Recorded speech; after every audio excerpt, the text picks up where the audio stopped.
dire qu'elle a commencé par une formation d'ingénieur agroalimentaire, secteur dans lequel j'ai travaillé pendant une dizaine d'années dans différentes entreprises et en faisant différentes fonctions, beaucoup des fonctions support sur des sites de production. Donc, tout ce qui est qualité, amélioration continue, un petit peu d'hygiène, environnement et sécurité.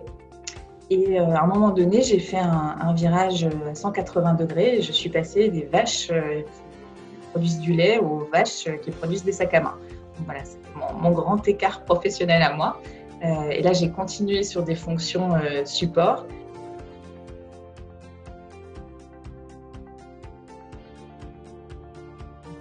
En fait, je crois que c'est via différents exercices et entre autres le travail sur la ligne de vie personnelle, je me suis rendu compte en fait que j'avais pris un rôle depuis toute petite qui n'était pas le mien. Voilà, les circonstances, on va dire familiales ou autres, ou différentes choses qui peuvent influencer, m'avaient mis dans ce rôle-là et via la formation, j'ai pu prendre conscience en fait que c'était pas mon rôle, mais que je pouvais m'autoriser à être moi et du coup à plus suivre mon intuition, mes aspirations, plus en lien avec qui je suis.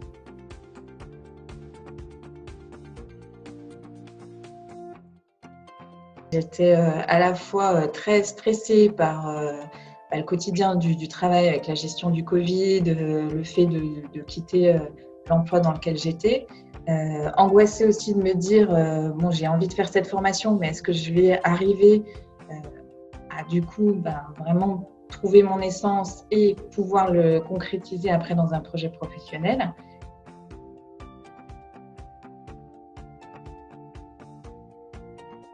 Eh bien oui, je pourrais le dire comme ça, c'est que je veux promouvoir et accompagner la production d'aliments respectueux de la nature et de l'humain et faire en sorte que l'alimentation soit une alliée santé pour les humains qui puissent la partager du coup avec joie et gourmandise.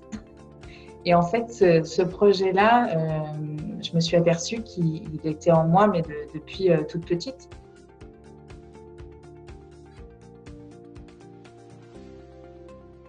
Donc, au début, c'était la première fois que je faisais une formation en distanciel avec 8 personnes, 10 personnes que je ne connaissais pas.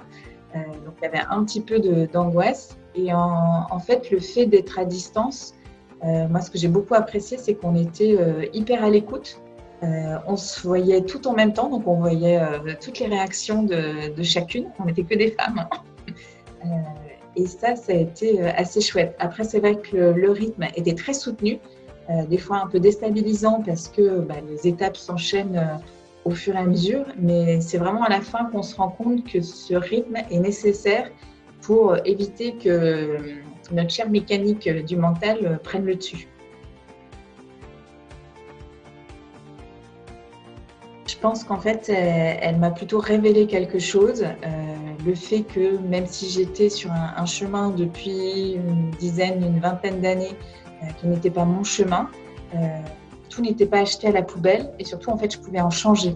Je pouvais changer de chemin tout en m'appuyant sur toute l'expérience, toute l'histoire de mon parcours et que ça, c'était plutôt un socle et que je pouvais du coup construire dessus un nouveau projet plus en lien avec mes inspirations et qu'elle ait un projet qui ait du sens pour moi.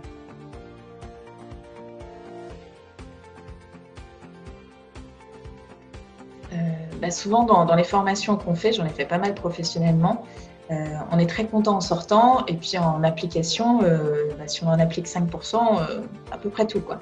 Là, c'est assez différent. On ne se pose pas trop la question de qu'est-ce que je vais faire après, puisqu'on part de la formation avec un plan d'action qu'on va peaufiner au départ, mais on a des idées assez claires, assez concrètes en fait de ce qu'on peut faire. Et du coup, en fait, ça s'enchaîne assez rapidement.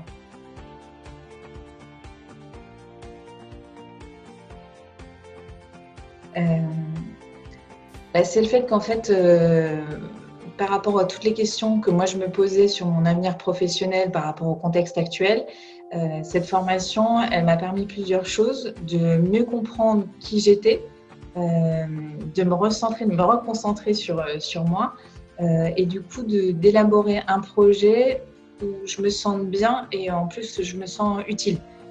Et du coup de manière très concrète et très simple, sans avoir l'impression de faire une grosse révolution, quoi.